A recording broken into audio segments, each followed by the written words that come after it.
Selamat malam, saudara yang dikasihi Tuhan. Senang sekali saya Yohana bisa hadir di tengah-tengah Anda kembali. Kali ini renungan malam mengantar Anda beristirahat dengan tema Membangun Diri dari Pendeta Dr. Erastus Sabdono. Proses menjadi tua berlangsung secara otomatis. Tetapi menjadi dewasa rohani atau menjadi sempurna adalah tanggung jawab yang harus diperjuangkan. Hal ini berlaku bagi semua manusia keturunan Adam dan Hawa.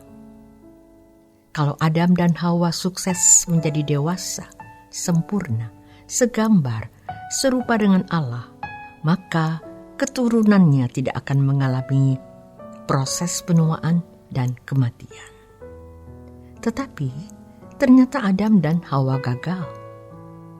Sebagai akibatnya, ia harus mengalami proses penuaan dan kematian. Juga semua manusia keturunannya mengalami proses yang sama. Penuaan, kematian, bahkan kebinasaan. Artinya terpisah dari Allah. Manusia ada di bawah bayang-bayang maut atau kebinasaan.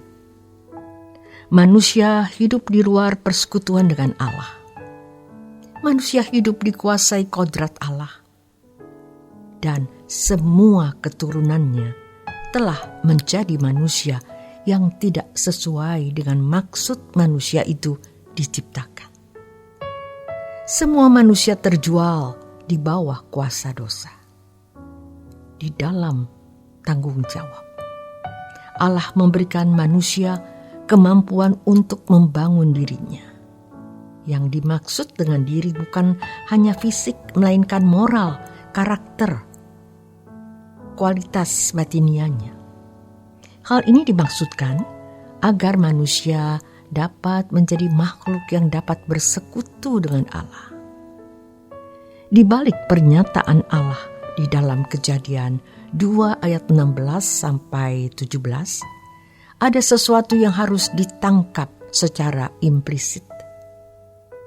Allah bermaksud agar manusia tidak gagal menjadi manusia sesuai rancangan Allah semula.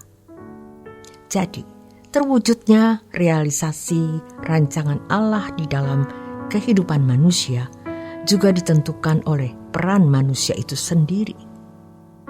Allah memiliki bagian, manusianya juga memiliki bagian. Manusia dirancang Allah bukan membangun dirinya di atas dasar apa yang baik dan jahat, tetapi harus dibangun di atas dasar apa yang diinginkan atau dikehendaki oleh Allah. Bukan pengetahuan yang baik dan jahat, tetapi kehidupan. Dalam hal ini, hukumnya bukan tatanan baik dan jahat dari sumber lain, tetapi tatanannya Allah sendiri. Dengan kalimat lain, apa yang baik dan jahat tidak boleh berdasarkan perspektif manapun, tetapi harus dari Allah yang adalah sumber kehidupan. Jadi, pohon kehidupan adalah simbol dari kebenaran Allah. Sedangkan pohon pengetahuan yang baik dan jahat adalah simbol dari ukuran baik dan jahat bukan berdasarkan Allah. Adanya pohon pengetahuan yang baik dan jahat menunjukkan bahwa Allah mengizinkan iblis ada di dalam taman. Allah membiarkan setan mencobai manusia. Menjadi pertanyaan yang lama berkumandang, mengapa Allah mengizinkan oknum itu ada di dalam taman sehingga menggoda Adam dan Hawa? Jawabnya adalah, karena Allah menghendaki makhluk yang diciptakan yang disebut manusia menghormati Allah dengan rela tanpa paksaan, secara natural dan bisa berjalan seiring dengan Allah berdasarkan kodratnya. Dengan demikian, jelas ditunjukkan bahwa memang sejak semula Allah tidak menentukan segala sesuatu secara sepihak. Artinya, Allah tidak membuat Adam dan Hawa itu seperti robot yang diatur, remote control, atau dibuat programnya. Jadi, sejak semula manusia pertama sudah menghadapi dua suara, di mana manusia harus memilih apakah menuruti suara Allah atau suara yang lain. Apakah manusia bertumbuh ke arah Allah agar menjadi segambar dan serupa dengan Allah, atau ke arah yang lain? Makna yang terkandung di dalamnya, kalau orang mendengar suara yang bukan dari Allah, menerima apa yang bukan dari perspektif atau sudut pandang Allah, ia tidak akan mencapai menjadi manusia segambar serupa dengan Allah. Di zaman anugerah, umat pilihan memiliki kesempatan mencapai tataran atau tahap sempurna, seperti Bapa. Sebab manusia yang menjadi umat pilihan yang ditebus oleh Yesus, oleh darah Yesus, mendapat pembenaran, bisa berinteraksi dengan Allah, diberi Roh Kudus dan memiliki Injil kebenaran. Hukum diberikan kepada manusia agar manusia menjadi tertib. Tertib dalam ukuran kebaikan manusia yang relatif. Relatif sesuai dengan hukum yang dipahami. Di tempat A, berbuat ini salah. Di tempat B, bisa tidak salah. Tapi kesediaan menaati hukum itu tetap dinilai baik. Jadi, manusia bisa mencapai kebaikan yang relatif. Artinya, tergantung dari sudut pandang hukum yang dipahami. Tetapi kalau Tuhan menjadi hukum yang memang bagi kita tidak relatif, sebab Allah itu Allah berdaulat. Kehendak Allah tidak relatif, mutlak, berdasarkan apa yang Dia ingini. Maka, umat pilihan harus mengerti panggilannya untuk membangun dirinya dengan pola yang Allah kehendaki.